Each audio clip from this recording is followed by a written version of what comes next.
Praise the Lord, everybody. Welcome, welcome, welcome, welcome. Welcome back to another episode of the Gospel Underground Live. I am so happy and excited to be back once again. We switched up the day this week. It's not Monday. We're here on Tuesday, as I announced last week. But nonetheless, I'm so excited and happy to be back. So as you guys are coming in, you know how we do. I want you to go ahead and leave a comment in the comment sections. Share your name, share a greeting, say hello, share where you're listening from. And if you're listening by way of replay, I want you to join in as well. Use hashtag replay and share your name, share a greeting, and share where you are listening from. I'm so excited to be back once again. Today is a special episode. Oh, okay. Let me try to compose myself. But I'm so excited to be back once again because it is, as I said, a very, very special episode. We're having our first guest here on the Gospel Underground Live. This, it doesn't feel like you have not been a guest before, but I think this is your first time on the Gospel Underground platform. So we're gonna get into it. But I'm so happy. I'm so excited. I just feel like God is really gonna bless, and I'm just looking forward to it. So once again, as you are coming in, make sure that you share your name, share a greeting, share where you're listening from. And if you're listening by way of replay, make sure you use the hashtag replay. I appreciate you all so much for tuning in, for supporting the Gospel Underground. And you can continue to support by sharing this live. Yes, go ahead and share the live with everybody that you know. I'm going to go ahead and take my own advice and share the live as I always do every single week. But I'm super excited to be back with you all. So grateful for this opportunity to share with you resources and people and just so much. So I am sharing it out just as I'm asking you all to do so. Please share, please support the Gospel Underground by sharing this live broadcast and also commenting and all that good stuff. So I'm just going to share with a couple more pages. I'm going to share the wealth, share the love. All right, just about done on my end. I'm thanking and praising God for making it to another week, for blessing us with another opportunity to come before you. I'm super blessed and excited to just have this platform. I'm so grateful at how God is growing it. Y'all don't know. It's a lot going on behind the scenes, but I'm just so excited and so happy and so grateful once again. So, welcome to the Gospel Underground Live. I'm JENISE, the founder of the Gospel Underground Artist Development Agency. And as I said, you are watching the Gospel Underground Live. This is season 3, episode 4. And today is a very, very special Gospel Underground Live because we have our first guest on the live. And this is not just any guest, all right? Come on, let's show the love. Let's show some respect. Let's put some respect on his name, okay? Y'all know that I'm happy and excited because I'm acting all types of crazy. But anyways, this is a very special guest. This is my brother. This is my friend, Tarence Farrell. Welcome. What's going on? Welcome into the Gospel Underground. So before we get started, I got a couple of little things that I want to share. Mm-hmm. Oh, I hear a little bit of an echo. Is that on my end? That might be on my end. See. I don't know. Do I need to put on headphones? Probably. I think that would be best. Yeah, okay. I definitely hear echo. Okay, all right. So let me fix some things on my end. I'll be right back. It's all right. Not a problem. I'll go ahead and do a couple of announcements. Yeah. Okay, so that works. So I'm going to go ahead and do a couple of announcements. Thank you all once again for tuning into the Gospel Underground Live. The Gospel Underground Live is sponsored by the Create in Me prayer journal, the only prayer journal for gospel artists to create according to God's word, right? I'm so excited and blessed and thankful for the Lord using me to create this journal. Right now, we are in the midst of the Create in Me prayer project. So shout out to everybody that is in the prayer project. If you're watching, if you're listening, shout out to y'all. But if you do not have this, definitely go ahead and support the Gospel Underground by getting it. This is the Create in Me prayer journal. It's the only prayer journal for gospel artists to connect with God and to create according to his will. You can get this journal right on my website, www.thegospelunderground.co. And as I said, today we have a very special guest, my brother, my friend, my producer. Come on, somebody. Terence Farrell. So before we get into our conversation, I am going to go ahead and read his bio. So here we go. Terence Farrell, also known as T Farrell, or as I call him T, okay, is a mixed engineer, music producer, and songwriter. Yes. He is the owner, and y'all will figure out later why I'll put some emphasis on that songwriter, okay? But anyways, he is the owner of Levi Music Group LLC, the creative director of Be More Today Inc., and the creator of Words for Life, a ministry that shares perspectives, principles, and testimonies that will positively impact your life. Terence was born and raised in Queens. Shout out to Queens. I was born in Queens too. Started off playing the drums at the age of 3 and has used his God-given talent of rhythm at every stage of his musical career. Terence was raised in church, but got serious about following God after a life-changing incident in 1994. Since then, he has consciously allowed God to order his steps. Come on, somebody, because that's what we talk about here in the gospel. Working primarily on the independent side of the music industry, Terence enjoys helping those coming up that are serious about a career in Christian music. He also enjoys learning more every day about all sides of the Christian music industry and most importantly, himself. Yes, yes, yes, indeed. Always working to be better, to be more today. Come on. So I'm comfortable, y'all, because this is my brother. This is my friend. We've been friends for, I don't even know how many years now at this point, but I'm so excited to have you on. Just go ahead and introduce yourself in your own words and just share a little bit more about you. I'm just happy to be here. I've always been a supporter of the Gospel Music Underground. Always been a supporter since I started working with you. Love your spirit. I mean, the bio you read, it says it all. I'm just happy to be here. I'm happy to help out. I'm happy to do whatever. Yes. And so this is a really fun fact. He is absolutely right. He's been a supporter of mine forever and a day. Yeah. And if you've been riding with the Gospel Underground for some time now, you will remember when it was a podcast. And he produced the jingle of the Gospel Underground. Come on, okay. He produced this is true. The jingle, and it's so funny. That was the one and only jingle I've ever written. I was so nervous about it. I was like, I don't know if I can write a jingle.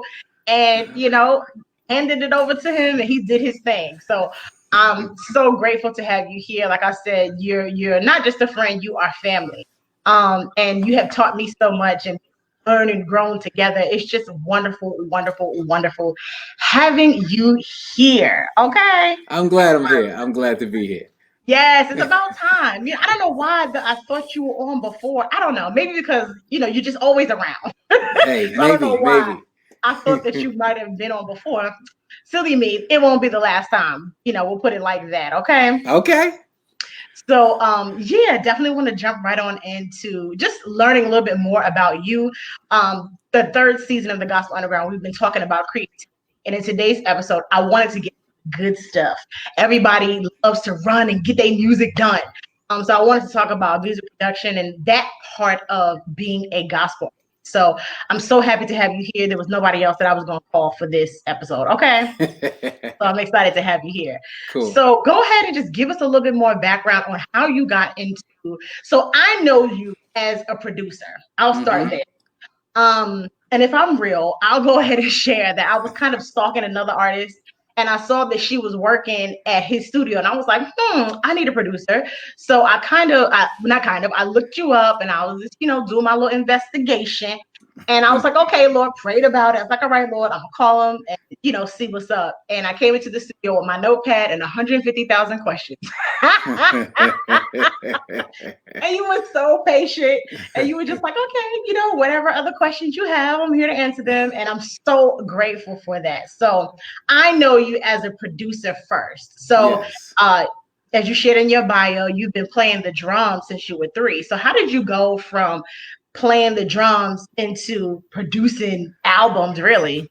Well, it's a very, very interesting story. So I started out playing the drums when I was 3. My dad was a drummer. He's an amateur drummer. He didn't play for anybody big, but we had a drum set in the house, and I took to it, and I said I always wanted to play. So he taught me how to play, and I became good for my age. So at the age of 5, it was like, he's amazing. At the age of 10, it was like, we can't believe it. So I just started playing, and I was playing for choirs and what have you. And I distinctly remember around 19, 18, 19, it's time to start getting into tours and going overseas and things like that. And God clearly told me, that's not what I want you to do.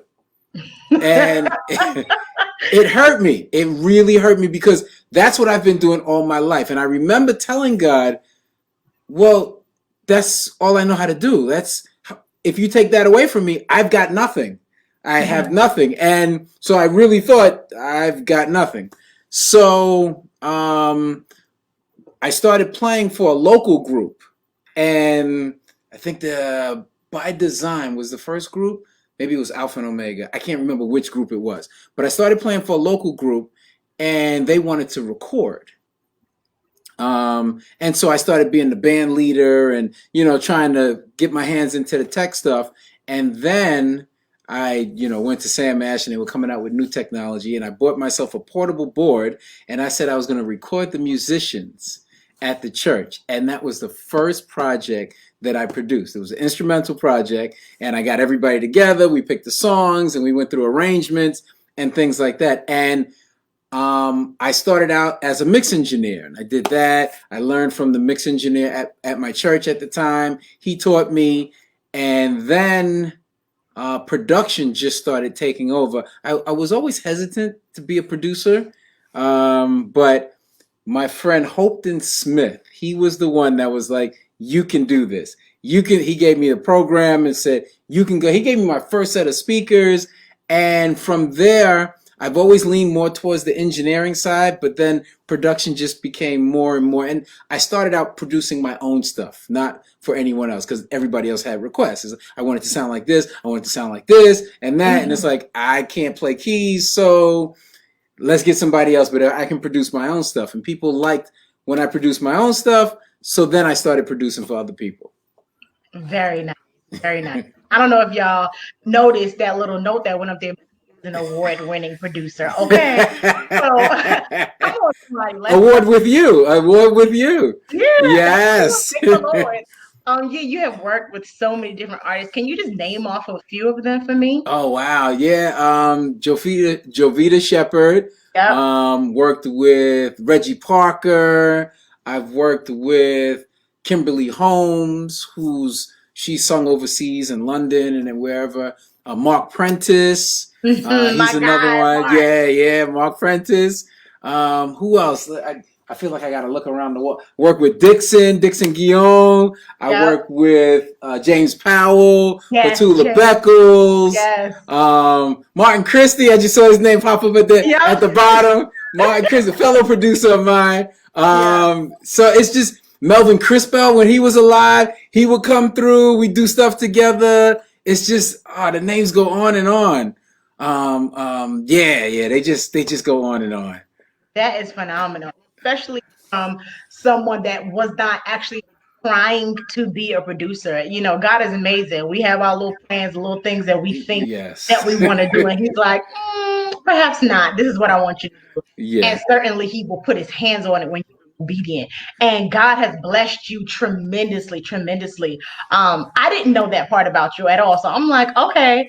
I did not know that you did not intentionally go into production, because you're so good at it now. Even though you don't necessarily play all the different instruments, you certainly have the mind and the ears for it, which I appreciate so much. So, So, and let me can I say one thing about production? A lot of people, when they talk about production, they only think of one type of producer. There's actually a couple of different types of producer. Everybody thinks about the all-in-one producer. And that's what I had in my mind. The guy that can play the keys, he can do the beat and whatever, or he'll call in a drummer, but it's the guy that can put out the music. A producer is actually the person that makes the decisions on the direction of the music. So as a producer, some things I can, because I can hear, I can play a little things on the keyboard, put it all together, and it comes out nice. But a lot of things, if somebody says, hey, I want it to be a little jazzy, I'll call in a jazz pianist and go, I need you to do this. And after they're finished, I go, nah, not quite that. That makes me the producer. I'm calling the shots. And so people should understand that the producer is the one that determines the direction. I mean, of course, the artist says where it goes, but the producer is your voice when you're not there. Yes, yes. And I'm so glad that you highlighted that, because something that you taught me is that sometimes the artist plays a little bit of the producer role as well. Yes. We work together. We have such a funny, I think it's funny, a way that we work. I hear things as well. I don't play any instrument but the tambourine. Come on. I remember distinctly on one of my songs, I was like, I hear a zoom. And you was like, what? A zoom? And I found an example of it, and you were like, okay, cool, we can do that. So I'm glad that you brought that out, because it's true. As artists and people that write songs, sometimes we do play a little bit of that producer role as well, because we have, God has given us the idea as to how it should sound. So I'm really, really, really glad that you brought that out. That was good. That was good. Yeah. So not only do you produce, but you write music. Come on, Jesus. And I never said this to you. Okay, so let me just tell the story. You want to tell it? You can tell a story. You tell a story. Okay, so I'll tell the story. So Tarence produces music, plays the drums. When I came along, I'm like, okay, cool. He's a producer, whatever, whatever. And he was like giving me some tracks and things like that. I was like, you should write to this or whatever. And I had written to some of it. And I was like, Terrence should write to the rest of this. Now, mind you, I had no idea that he did not write songs. No clue. I came into the studio and I was just like, yes, I wrote a little bit of this, but you're going to write the rest of this. And he was like, I don't write songs. And I was like, today you will. So you often tell the story that, I was your writing coach, but you turned me into a writing coach. I didn't know that I had that ability, and I've done that since with a couple other people. But talk to us a little bit about your writing journey and how that all came about and where you're at now. Oh my goodness. Oh my. And secretly, but not so secretly, as you know, I got that from you. I'm still running from that. I am still running from that. Yeah. I mean, because, well, let me tell the story. So, like you said, you came in, I was giving tracks, and it's like, okay, you write to this, and you wrote to one thing. I'm like, you write to this, and you're like, okay, and you're going to write this. It's like, no, that's not how this works. I make the music, you write, and he's like, I'm not leaving until you write a verse. You write this. Yes, you did. And I was like, okay, what I write is corny, and you was like, no judgment, just write it down. And you coached me through the whole thing, and I wrote it. I don't even know if I liked it, but I wrote it, and you was like, that's great. And I'm like, you're just trying to make me feel good. Later on, it so happened that I think I asked somebody to write about a certain topic, or I had a certain idea in mind, and everything I kept getting back wasn't what I wanted. It wasn't capturing the essence of the message I wanted to get out there. And then I said, well, let me try my hand at it. And I did. And I think that was I Want to Love You More, that song. Yes. And that came straight from the heart. It was a ballad about I want to know God more. And when I wrote that, it was like, whoa, I think I can write, And so it was God used you to pull it out of me. And since then, I've written quite a few songs. The thing is, I and you always say don't judge, but I judge myself, and it takes me a long time to write. And I feel like, when you write and you produce and you mix it, and it's like I'm doing too many things. I need to pick something and have other people input. Less, I'll be the guy that's like, yeah, I sound great, but you mixed it, produced it, wrote it. You're not objective anymore. So the writing is just. Not that I will never say I won't write again, but it's not something that, I'm actively doing right now. Got you, got you. Yeah, yeah, yeah. I'm so tickled because I did not realize that I was that pushy. Yes, yes, you were. I'm Yes, you so were. sorry. But I just felt like, and I'm gonna just be real with you, I just felt like it was necessary because it would help you better tell stories through your music. So you work with music, just the music, but there's something about putting lyrics to it that just makes you more rounded. I don't know if I'm saying that clear enough, but I think it helped. I hope that it helped. No, it did help. It did I'm help. so glad that you did begin to write though, because as I shared with you, that song is on my album too. Come on, thank you, Yes, Lord. yes, But yes. as I told you when I got that song, I was like, this is such a pure song. And I've always listened to your music like there are no pretenses with writing. You are such a pure writer, and we need so much more of that for sure. So, even though it's a little like difficult for you, as you say, it's a little, you don't want to do all of the things. Can you share just a little bit of what your writing process is like? Yeah, my writing process is I produce the song first. So Very cool. I produce a whole track, and then I listen to the track and go, okay, God, what do you want me to say on this track? And for me, it becomes more like a thesis, or like a teacher assignment. And so I sit there and I write. So it's not an idea that pops in my head. I just go, okay, this, and he'll give me the topic, and then I fight with it to pull it out. And it's like, okay, this is what I want to say. I don't want to say it like this. And it feels like writing a paper for a class. And it's not, and when I say that, it's not that it's arduous. It takes that much thought process. It never just comes. The idea is there, but it's like, okay, how am I going to tell this idea? And the words don't flow. It's like, okay. And sometimes I look at a thesaurus, and sometimes, so I really feel like I'm studying to make this happen. And that's when I tell myself, you know what? If you're putting that much work into it, maybe it's not your gift. Maybe it's something you can do, but it's not your natural gift. It's something you can develop. I'm proud of what I've done, but so that's why it's like, all right, it's something I can do.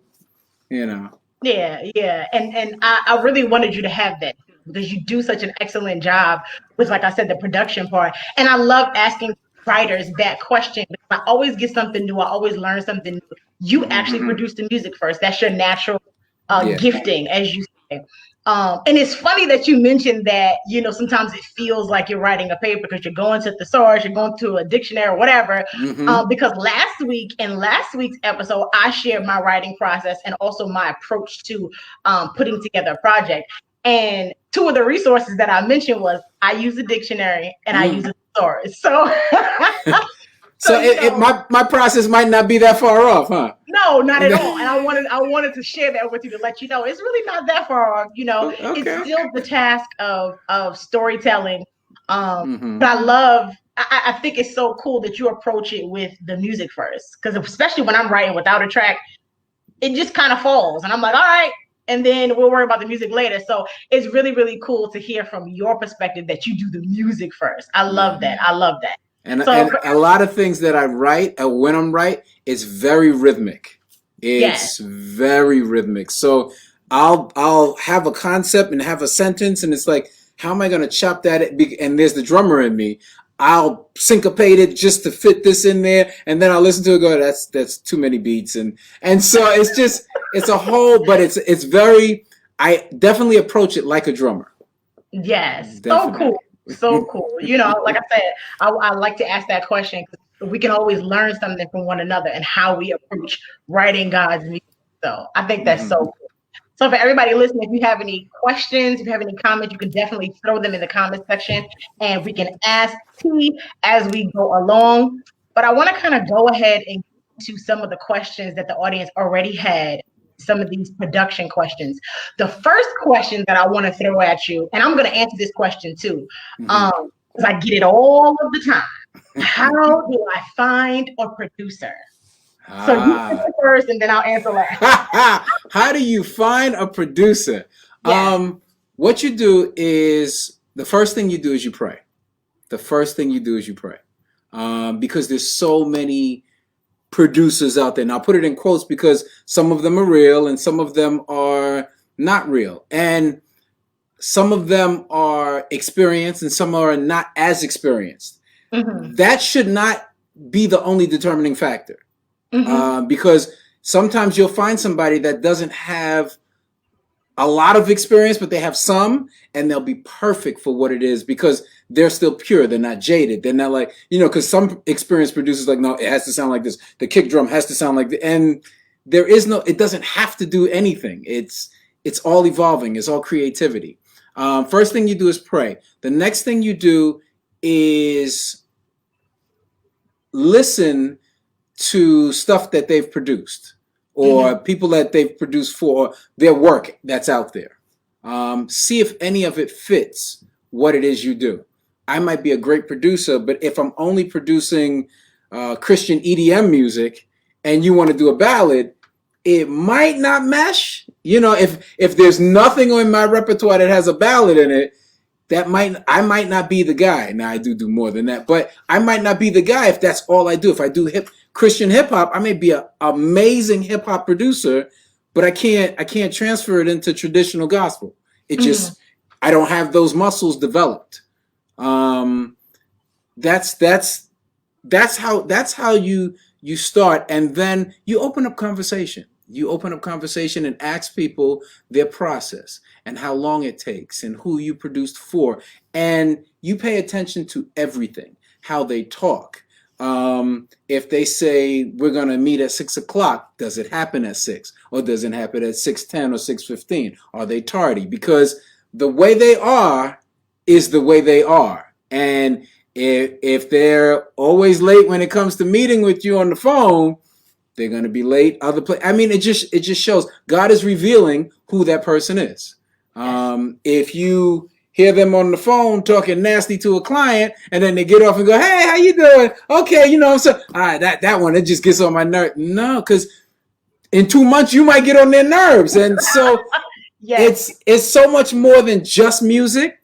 It is music. That is fun. If they don't have the skills, they don't have the skills.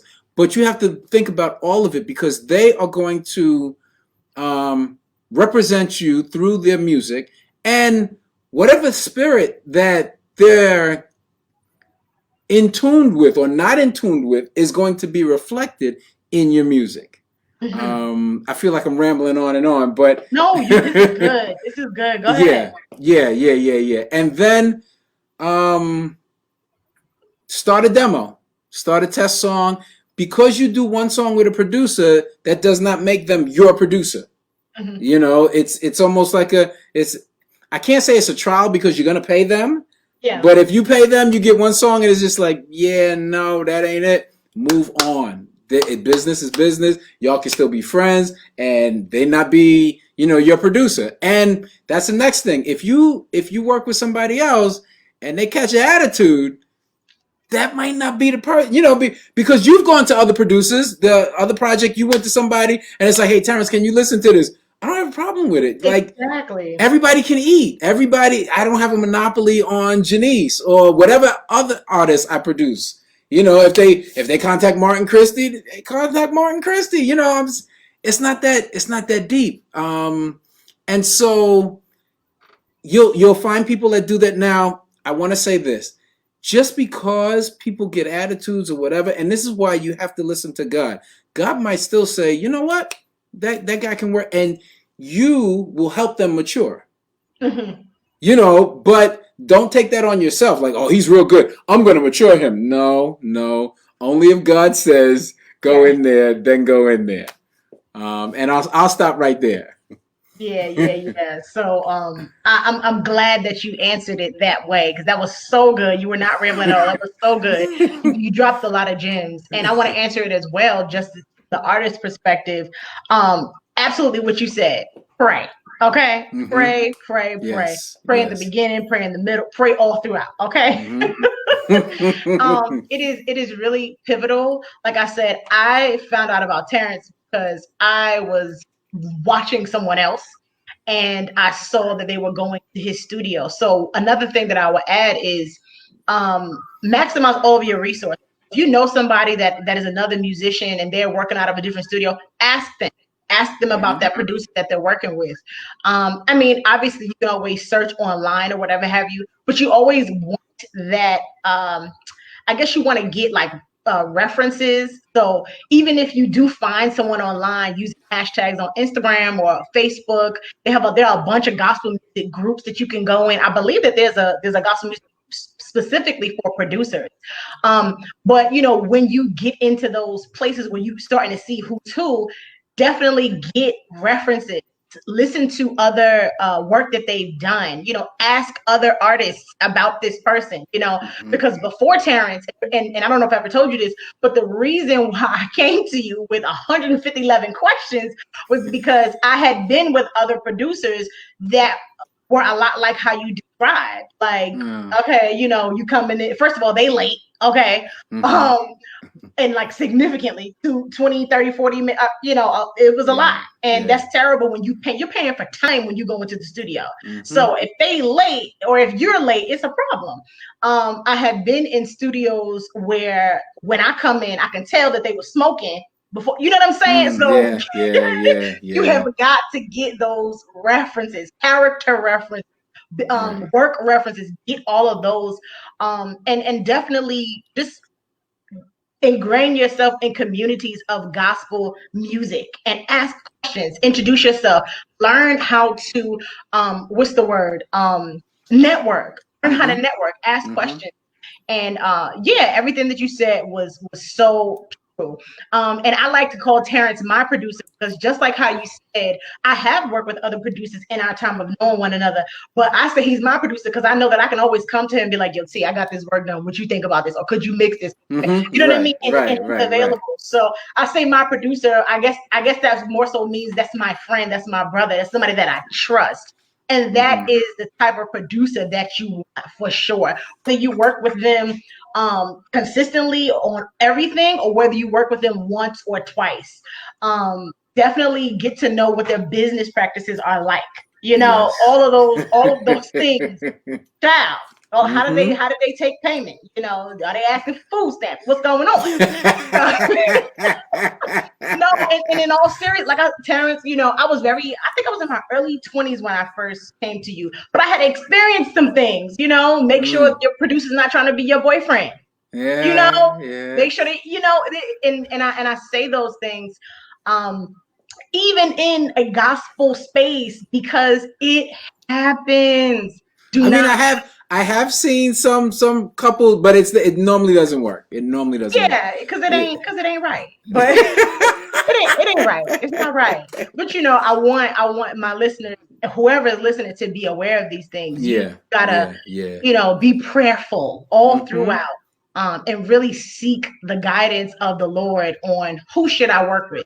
Because also, I don't mean to ramble, but also something that I really love about Tarence is that you're committed to doing God's music. For me, that is very important because that tells me a lot about your relationship with God and your spirit. You're not out to do the next thing just to get money. You're not compromising your faith. You're not doing any type of music ungodly. You know what I'm saying? So I wanted to make sure I was connected to somebody that was connected to God. And when I say Tarence is connected to God, I'll be like, praise him. We're gonna get started. We go straight into prayer before we do the session. Yeah. So that was important for me. And I don't know how y'all feel about that, but as a gospel music minister, I want to know that whoever I work with, that they are connected to God. Okay. Right. I want somebody. All right. So speaking of studio, share with us, how does a typical studio session go? The typical studio session. There's so many things I can say, and I wrote it down so I didn't go too far off track. But the first thing I want to say, and what a lot of people don't understand, because too many times, and I know I am not the only studio engineer or producer that goes through this. People say, I got this song I want to do. It's a 5-minute song.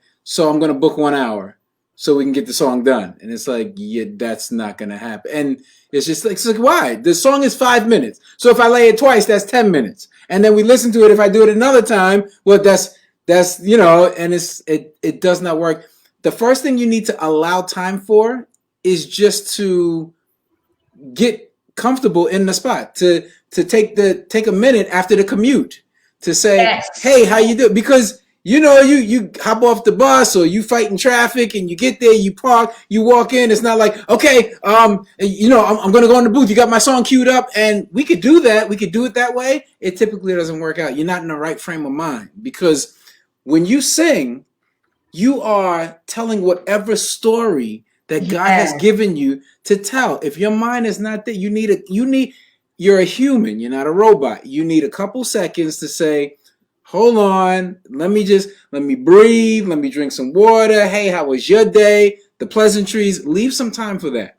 It's not a stopwatch as soon as you hit the door. And I understand money might be tight, but don't make it that tight, because what will happen is you'll end up wasting money. You'll come in, you'll run right in the booth, you'll run right out. You go, I did it. I got it done in an hour and a half. I meant to do an hour. I got it in an hour and a half. And you'll listen, and 2 days later you go, I don't really like that. That it doesn't have the emotion that I want, because you didn't take the time. So that's the first thing. Allow extra time, especially time when you first walk in.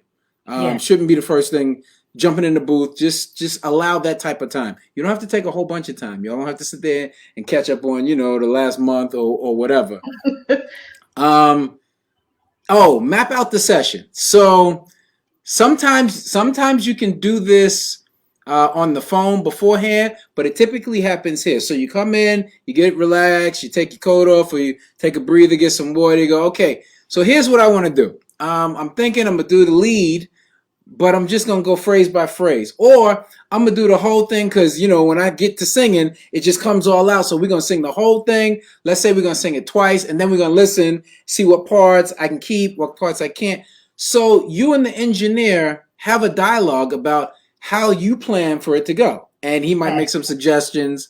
And this way, y'all are both on the same page. So you're not in the booth going, can I do that again? And he's like, oh, okay. All right, yeah, next part. Oh, I thought you was going to do it again. And you're not on the same page. So talk the thing out, how you plan for it to go. Now, you might talk it out and say, this is how I plan for it to go. And you get in the middle and it goes a totally different way. But at least you guys are on the same page. And if it changes, you say, you know what? Let's switch up. I feel the spirit moving, or it's not working one way. Let's do it another way. So let's do that. You map it out. Then typically there's the setting up. And I feel like I'm going to put other producers on blast right now, but the way I do things, when you walk in, the mic is already set up. Like the stand is there. I'm not going to the back to go get the mic after you walk in. Everything is kind of prepped. Your song is up there. So when I say the setup, I'm talking about you going in the booth and making sure your levels are right. Making sure your headphone, you can hear the music. You can hear your voice above the music, because you can't do that until you get here. So that's the type of setup. It's kind of like, all right, let's prep. I'm feeling good. You know what? I don't know. The stand's too hot. Can I sit down? Well, you shouldn't be sitting down and singing. But, can you move the stand over here? Can I get some more light because I'm reading or whatever? That type of setup, that can only happen once you get there. After you do the setup, I say you do a practice run. You don't do more than a practice. 1, maybe 2 max, because it's not a rehearsal. Please, people, it is not a rehearsal. It is not a rehearsal. You should have rehearsed this already. If you did not rehearse, reschedule. All you're going to do is waste time and money. And let me tell you another thing. I got to throw this in here. Producers and engineers, you think because you're not ready and you go over it 17 times, well, they get money anyway. We don't like that either. It's like, oh man, when they gonna get it together? And it drains the engineer or the producer. We love it when you come in and you hit it and it's like, wait, I messed that note. It's like, that's all right. We can get that again. And it's forward motion. If it's like, what a mighty God. No, I'm sorry. What a mighty. No, I'm sorry. What a mighty. It's like, okay, oh gosh. And it just wears on the engineer. And by the time you get to the next verse, it's like, man. And I've caught myself where it's like, why you feel this way, man? You're getting paid. It's like, but it doesn't matter. We like to enjoy what we're doing also. So I just want to put that out there. You do the practice run, please. Now, an engineer should record everything. Everything. Now, the trick with the engineers are, we'll tell you, go ahead, do a practice run. And y'all probably know, if you've been in the studio before, the practice run sometimes comes out like amazing. And you go, man, why can't I do that when you hit record? And then I'll go, we have been recording. And then you got it. It's there. And then we can tweak that. Because there's something, it's mental. There's something about, okay, we're going to record now. All of a sudden, you feel phlegm. You got to burp. Whatever it is, your brain tells you all of these things. So do the practice run, but the engineer should record. Now, if you say, I'm going to do a practice run, record everything, then your brain is already thinking you're going to record, unless you can psych yourself out into, I don't care, he's going to throw it away anyway. But do the practice run. Your engineer should definitely be recording everything, because some of that stuff we can use. Then we record for real. You record for real. You get into whatever space it is that God brought you to when you wrote that song. When you wrote that song, he gave you something in mind. When you sing that song live, there's you, whatever it is, put yourself in that space. Do it and get comfortable with your engineer, with your producer. You know, don't be afraid to burp in front of them, because you're sucking in a lot of air. You burp, do the burp. You know, I'm not going to tell you what some people have done while they're here, but it's just get comfortable, because if you're not comfortable, I've had that too. It's like, I'm sorry. You probably don't hear bad singing like this.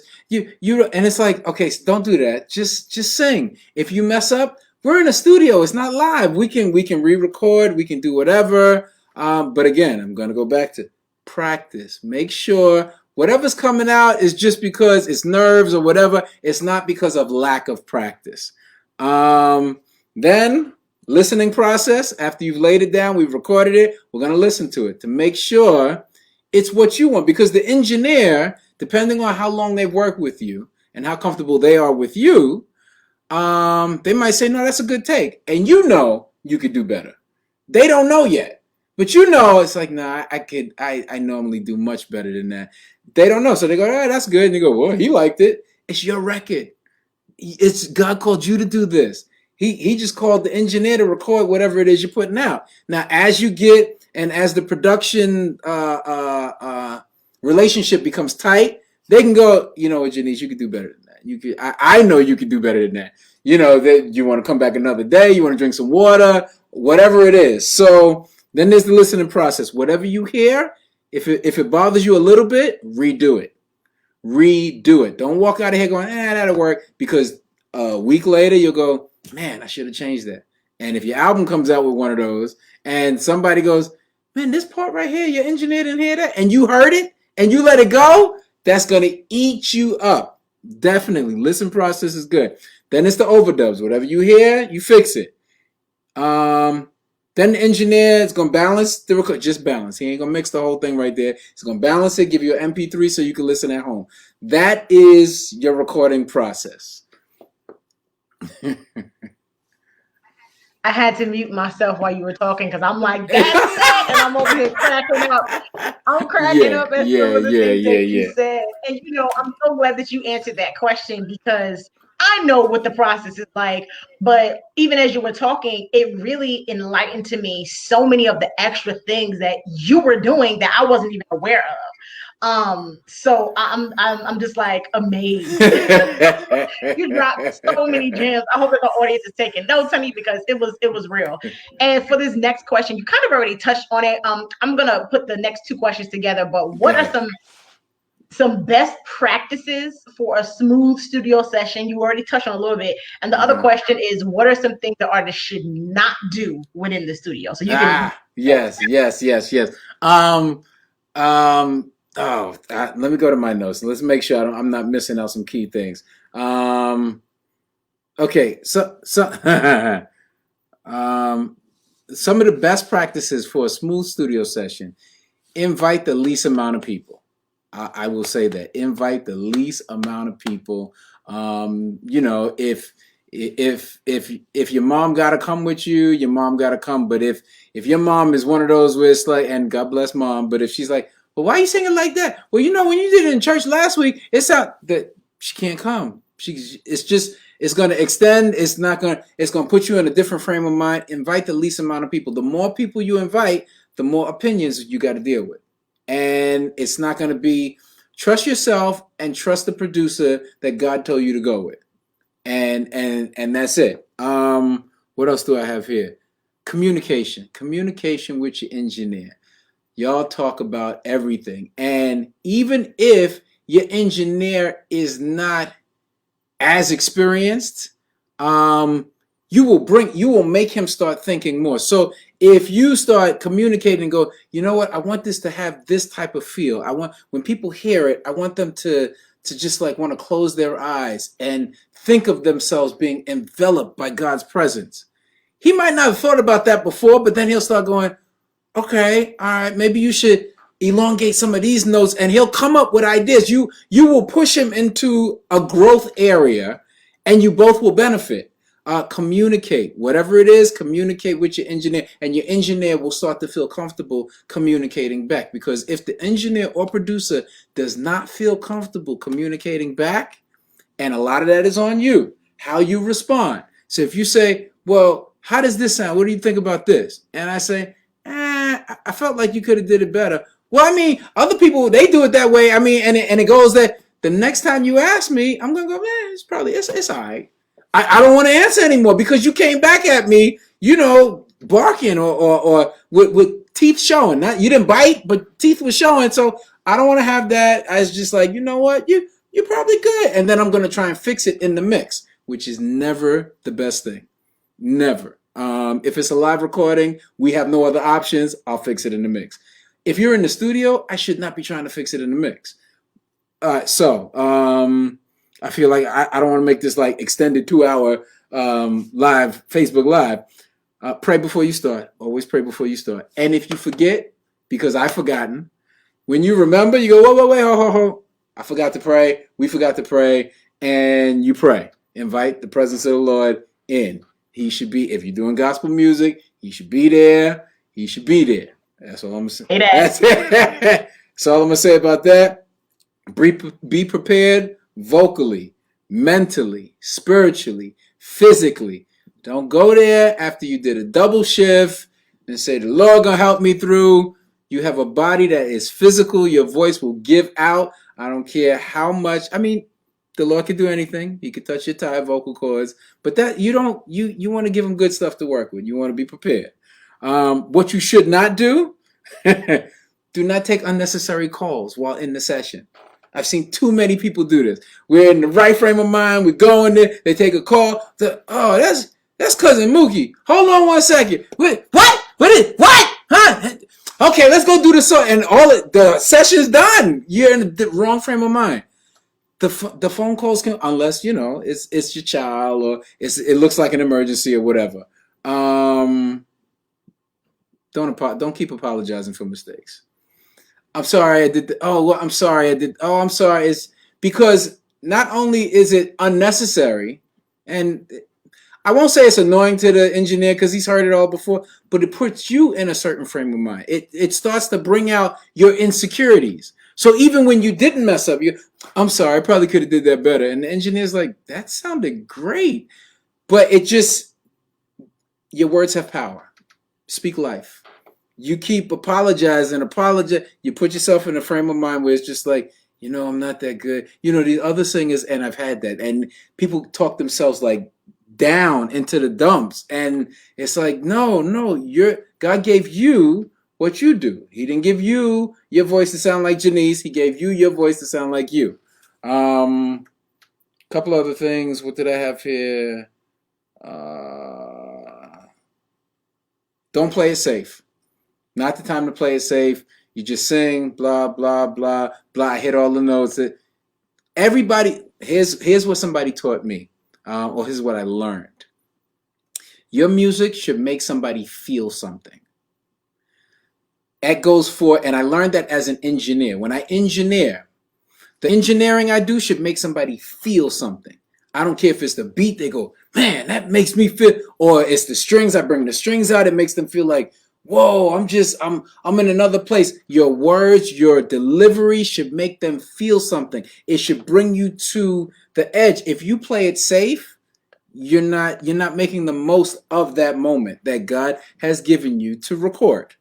And I think that's don't let mistakes go. That was my last one. Don't let the mistakes go, and talk about the engineer fixing in the mix. But I think I covered that already. Yeah. Yes, you dropped some serious gems, bro. You did. No, you did. You did.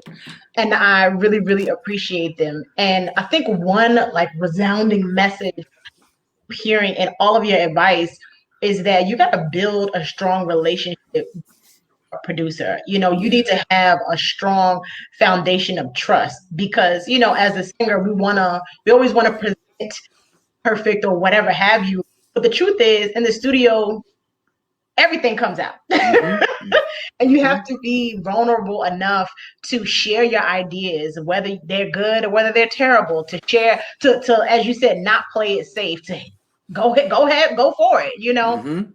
And also to trust when your producer tells you to rein it in. Terrence had that to me a couple times. Praise his name. You know, I have a big voice, big powerful voice, and you really taught me how to bring it in. You know, how to lay it down sometimes, how to go too hard. You know, but because we have that level of trust, and I know that he has my best interest in mind, and more than that, he wants to give God excellence. That's the key. I trust his opinion. I trust his advice. And Martin Christie, you kind of threw out something there. Do you question the engineer's guidance or advice, or should you stay out of it? I think, according to what you said, well, you know, it depends. You know, you don't want a producer to take your song way left field. I've had that happen before, but you do want somebody that you can trust. Because really what's happening is, you know, God gave you a song, he gave you a vision, and now you're bringing it to someone else to help you bring it to life. So there's a serious level of trust that needs to be there. So you dropped so many gems. And like I said, that was just really, that was a loud message for me that I heard. You gotta trust who you're working with. It's all very, very important. So pray in the beginning, pray in the middle, pray all out. Yes. Okay. Yes. All right. So next question. Yeah. What are some things artists should bring to the studio session? What should they bring? Definitely bring your phone charger. Yes. Bring your phone charger. Every time people come over, it's just like, you got a charger? And I don't know why the phone just, it's like they come here with a dead phone. Bring your phone charger because you might be here for a minute. Just sit it over there, let it charge up. Bring water. Bring your own water. Now, I have water here, but sometimes it runs out, and I didn't do the BJ's run yet. Make sure you have your own water. Bring comfortable shoes.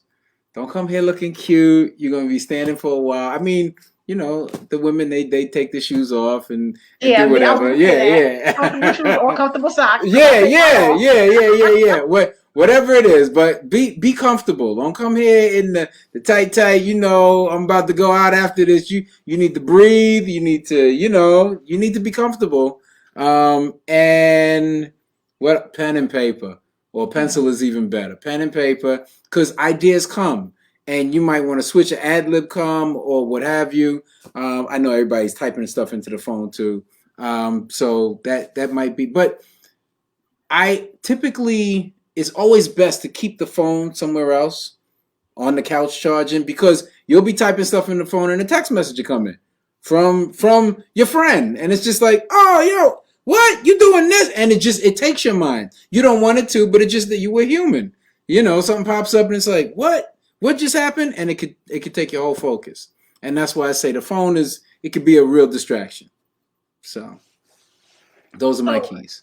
Yeah, so this kind of just popped in my head. What about those artists that have someone recording like behind the scenes for them? Because a lot of people want to share that. They want to share their process. How do you how do you suggest that is approached or handled within the studio session? Because the studio session to me is really sacred. You know what I mean? It's very sacred. And any little thing could throw it off. So how do you suggest that artists approach that? If they want to get, so let me just understand the question. If they want to get live footage of them recording in the studio, behind the scenes, how I would say the best way to approach that is to have the session already. Like if you're going to do a recording session and it's from 6 to 9, invite the videographer from 8 to 9. Already get the recording done, and you can go in there and fake record, or you could record one more time and we just doing it for fun, but the real stuff is already there, because once the videographer is there, number one, he's asking too many questions. Well, I gotta get the lighting, this and that. Well, could you move over here? And it disrupts the whole session. And so typically there's a video recording and there's an audio recording. It normally doesn't happen at the same time. It just doesn't. You'll see people like, well, they recorded their session while they was recording. Maybe it didn't really happen that way. Maybe you thought they were recording, but they had recorded it already. Even there's live sessions, live recordings where they've already recorded the backgrounds. They recorded the musicians. They're just doing this for the ambiance, for everything else. So same thing here. A video session should be separate from the audio session. Yeah, if you got a friend here that's just hanging out, they can grab your iPhone or whatever and, shoot some video. But a video person, separate thing. Definitely a separate thing. Excellent. I'm so glad that you answered that, because I know a lot of artists want to do that. They want to have that footage. They want to put it on their YouTube channel, their Instagram, whatever. But they need to know that session is sacred. You're bringing God your best to record for the world to hear, and you don't want those outside distractions. So right. Thank you definitely. So much for sharing with us how to approach that. No problem. All right. So what is the process for having an original song produced from scratch? The process having an original song produced from scratch. And I'm just going to go through the technical process, or the first thing that needs to be done. I mean, after you've selected who the producer is going to be, you've prayed about it, you've made that selection. You want to record the song to a click track, to a metronome, whether it be an app on your phone, whether I've had a lot of people just record on their phone. A lot of people now are getting GarageBand or whatever. But record the song, start to finish, to the best of your ability, with a tempo.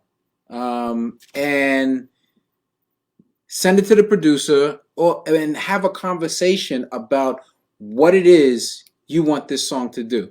The more information you give the producer, the better it is. The better it is. I like to ask people, what made you write the song? I like to ask people, what do you hear?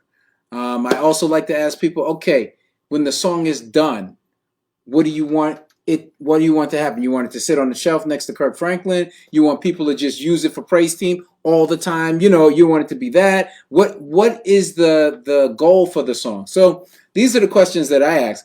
The producer, one of the producers I work with, Hopton, he has the talent, the gift of getting into somebody's brain. So he'll ask questions like, okay, if you can give this song to any major artist, who would it be? And I was just like, wow, but that he gets an idea of where your mind goes when it comes to the bigger production. And I'm like, nice. So all of these things, once you understand what a producer would ask, you can now tell the producer before they even ask, because they might not think to ask that question. It's like, you know what? If I had to give it to anybody, I'd probably give it to Dorinda. Now that just shifts my whole mind to like, Dorinda, okay. And even if I don't know, let's say you say some name that I don't know, I'm going to get online and I'm going to figure it out and go, okay. All right, so do you hear the drums from that? And understand, when you talk to a producer, you don't have to use the production terminology. You can say, I want this song to make me feel like I'm floating in the ocean, and I want it to be more like,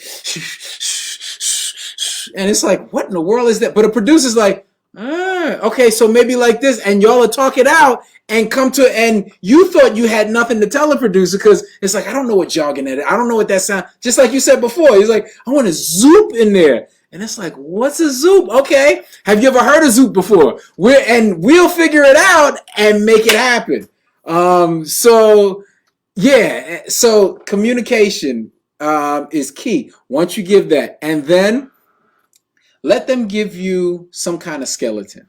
Some producers like to do the whole thing beforehand. If they want to do that, that's on them. But ask them for a skeleton first. Here's the reason.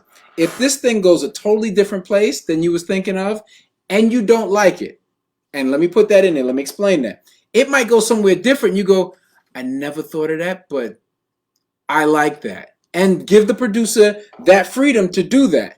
But you tell them what you want, this and that, this is what I hear, all the questions, and let the producer go. Because they might hear something else. You know, I know she asked for this, but I'm feeling this, and based on everything else, she's going to like it. And sometimes it works, and sometimes it doesn't. Don't be afraid to go, yeah, that didn't work. Let's go back to the drawing board. I think there was a song that we did. I think we went back to the drawing board like 5 times. It was on a Jesus is Calling. I think that was it. I think that was the one. And it was just like, yeah, how about this? And you're like, yeah, no. All right. How about this? Yeah, no. And you have to have enough confidence in who God told you to go with to say, okay, no, that wasn't it. Let's give some more direction and let's go at it again. But ask for a skeleton, because the skeleton will let you know if we're going down the right road or if we're not. Now, some producers like to do the whole thing because they feel, and it's true sometimes, if they put a skeleton together, you can't hear the other pieces that they didn't add yet. So it's like, I'll give you a skeleton, it'll be piano, it'll be a little beatbox, but you can't hear the strings that are in my head that I'm going to put there, or the bass, and you go, yeah, I'm not feeling that instrument. And when you say, like, I'm not feeling that instrument, it's like, okay, the instrument can change. Do you like the direction? And so based on the feedback, I know whether you can hear past that particular instrument or if you're really listening to the rhythm or the feel of the song. So some producers, you'll say, give me a skeleton, and they'll go and they'll put just about a finished product together. If you say, yeah, that's not it, that's on the producer. Well, I put in that much work. I didn't ask you to. I just said, give me a skeleton, and that's it. So don't feel bad about that. Ask for your skeleton. And after you get the skeleton, after you're all on one accord, you just keep going down the line. And now, definitely do not be afraid to talk budget. Talk budget up front. Understand how much this is going to cost. Your producer, if it's going to cost more, if it's like, I want strings, you know what? I'm hearing guitar now. Your producer should go, okay, a guitarist is going to cost this much. If you want me to get somebody to do string, it's going to cost this much. Don't go in there go, yeah, I just want piano and me and maybe some strings. You know what? Now I'm hearing drums. Now I'm hearing your backgrounds. I'm hearing an orchestra. That's totally different. There's going to be an upcharge. So money, don't be afraid to discuss money. Discuss it up front. If things change, discuss. And if they don't discuss it with you, ask. Ask. They say, if you say, you know what I want? Yeah, okay, I could throw that in there for you. Know what? I'm going to add this. Yo, is that going to cost me any more? I just need to know. And they go, nah, that's not. Okay, cool.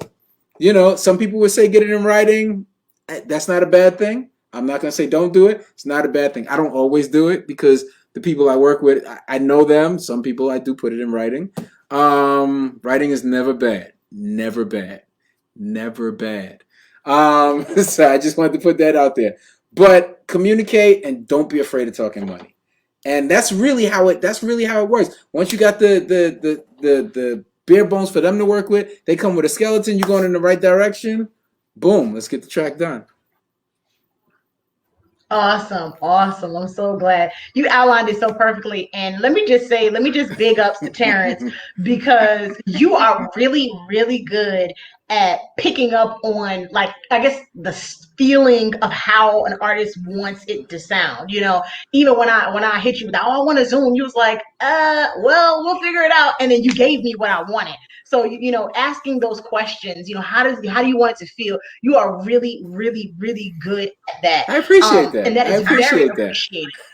Oh yeah, it's appreciated from an artist, because, you know, a lot of times we write these songs and like I said, I don't play nothing but the tambourine. So I don't, I don't always have the tools to say this is what should go where. So we need people like you to be able to interpret it through the music. So shout out to you and to all the producers and engineers and everybody that have that ability, because it is serious. Okay. We need y'all. We need y'all. Okay. That's what's up. That's what's up. So you kind of segued us into our next question, which is, what is the average price for production? Woo-hoo. I know this varies, but it does vary. It does vary. I'm gonna say anywhere from 1,000 to 1,500, and that's typically just the music production. It varies based on experience.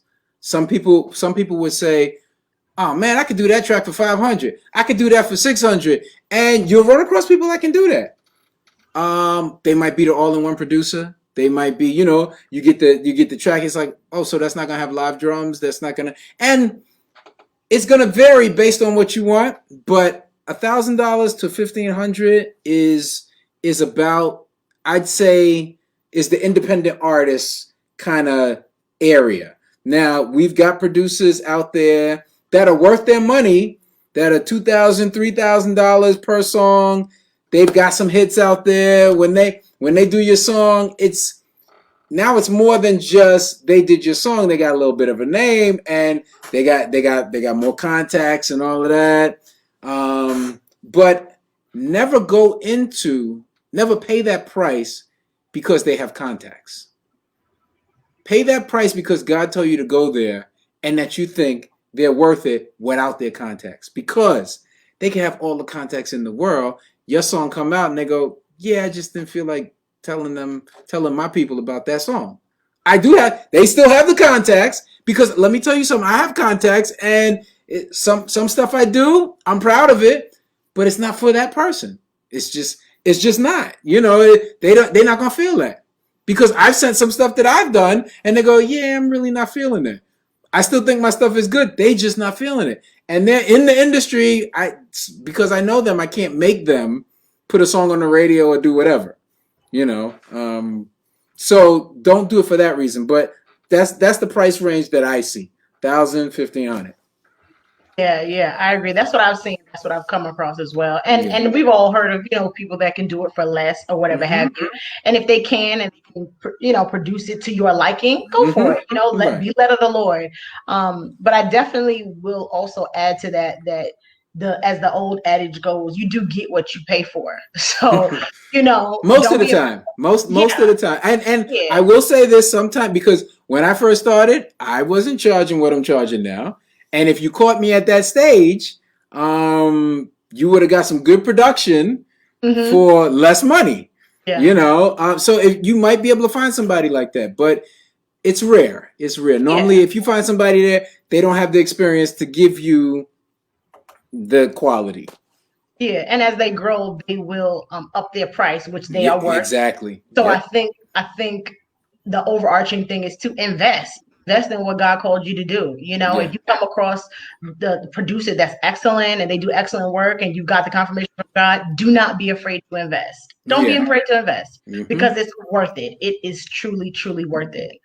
All right, so we're coming down to the end of our interview. I wanted to ask one more unique question, which is, do you offer like a virtual type of studio situation? We've been quarantined, we can't really do too much, and studios are usually intimate settings. You don't want nobody coughing on you. Do you offer? Do you offer any type of virtual studio type of situation? And if so, how does that work? I looked into it, and there is a service. I forget the name now. I've never used it, but there is a service where I could be here, you're there, and we can see each other, and you can record. And it's like, whoa, that's amazing. But here's the thing. The artist needs to have their own microphone. They need to have a computer set up that can handle recording. They need to have an internet connection that's strong enough so that it doesn't glitch out while they're recording or while they're trying to do stuff. So what I've seen is better than trying to be online when the person's recording is for all the conversations to happen, like we said about the production. And when you get the track, if you can, get a setup of your own at the house and record it without the engineer being there. Because I don't have to be on the, it's almost like a Zoom. So I'm looking at you and you're singing, and afterwards, like, how'd that go? You know how it went. You knew if you was off. You don't need me to tell you if you was flat or whatever. I mean, if you do, then I don't know. But 9 times out of 10, you don't need me to tell you when you didn't do your best. So my advice is work with a producer, have them send you tracks, and get their feedback on what small little setup you can get. You can probably get a full setup for, I want to say $800. That includes a microphone, a little interface. That's assuming you got your own computer already, because computers are, depending on the computer, that can be expensive. But you're gonna get your microphone, you're gonna get your interface, you get a little program, or they got free ones out there. The free version of Pro Tools or the free version of Studio One. Please don't bootleg. Don't bootleg programs. Don't do it. You'll get viruses and God's not pleased. It's really stealing. That's all I'm gonna say about that. I know there's a lot of people out there bootlegging, but it's really stealing because you're using something without paying for it. Boom, I've said it. Okay, so there's free programs out there. It won't give you all the features, but you don't need all the features. You just need to record. You get a mic, an interface, record, and what I would suggest is one of those, they call it a portable studio. It comes around like this. It has padding in there. It makes your room not sound like a room. Not sound like you was recording in your hallway or whatever. It kind of takes away all that reverb. You get that set up. You practice with that, you'll start to make clean recordings that you can send back to your producer or engineer, and they can go, oh, I can work with this. Do this part again, do that part again. I can work with that. I mean, Jenice and I, we've done stuff on a cell phone before with certain technology. That takes, you got to be in a certain part of the room and all of that. I wouldn't advise that because the cell phone quality doesn't match the microphones that are out there now. Even the $100, $200 microphones, it doesn't match that anymore. I tried to do it recently, and the phone is nice, but once you put it next to a microphone, it's like, yeah, that's not it. So that would be my advice. Get a small little setup. Here's the next thing with getting a small setup. You get a small setup, you learn how to work it, you could do background tracks for people. Right now, I've got people like, yo, you need background tracks. You call me, you send the track, tell me what you want. I'll sing it, send it back to you. You cash out me the money. There's your little side hustle right there. Get yourself, because if you're singing, you can do background tracks, and you're not all about ad-libbing all over the place. You get yourself some extra coins, you get your side hustle on, and you still do God's work. So get yourself a little setup. Awesome. Yes. And I specifically wanted to ask you that question because a friend of mine recently just got her own little, at-home setup, and you are experienced in this area. So I knew that you would be able to tell us if that's the route that we are approached with or the route that we want to go. I knew that you would be able to share with the listening audience how to go about doing that. And also just the simple fact that it is possible. Yes. And you went ahead and even dropped in there, the little side hustle thing. I wasn't even expecting that. So, that's a blessing. It's just amazing. So many things that we can do now. Music has changed. Okay. Yes. Everything has changed. So you have just blessed us so much. I'm so happy that you came on. I'm happy to be here. Before I let you go, I want you to tell us, what are you up to now? So you guys, he has a phenomenal podcast that I happen to be a guest on. Come on. Yes.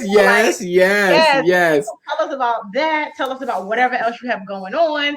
Let us know. So the main thing that I've got going on, the main thing that God has called me to do right now, is Words for Life. It's a ministry. He dropped it in my spirit. It's actually a ministry.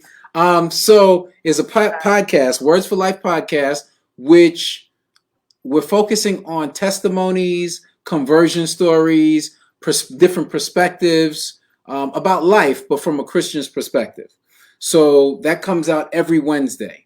and it's under Be More Today. Be More Today is a company that I'm a founding member of, and that's all about just ordinary people doing extraordinary things. So it covers fitness, your spiritual life, and keeping your mind positive.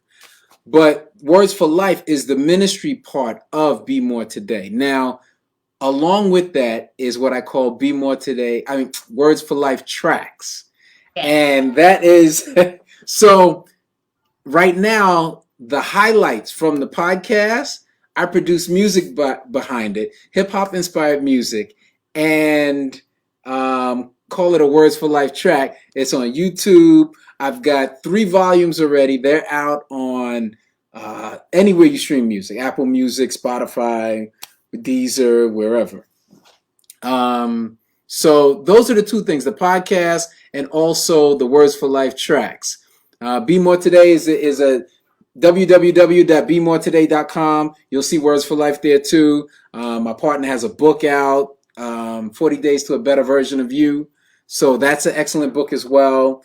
But so that's really what I'm doing. I'm more about empowering people to be better than they were before, mentally, spiritually, physically. So that's it. But Words for Life is my thing. That's my thing. Awesome. Awesome. Tarence, I'm so happy for you. So glad that you came on. I'm so proud of you. Thank you. Just all of the things. Thank you so much for being our guest. Thank you for inviting me. Yes, it was long overdue. Long overdue. Okay. Yeah. I'm sorry if I took you longer than you normally go, but No. With all the gems and information that you drop, please. We are good. Okay. The crowd is still here. People still tuned in. We are thankful and so grateful that you came in and that you blessed us with all of your knowledge. If anybody wants to work with you on their music, if they want to reach out to you and contact you, how can they do that? They can do that through email. The email address is tfarrell@bemoretoday.com.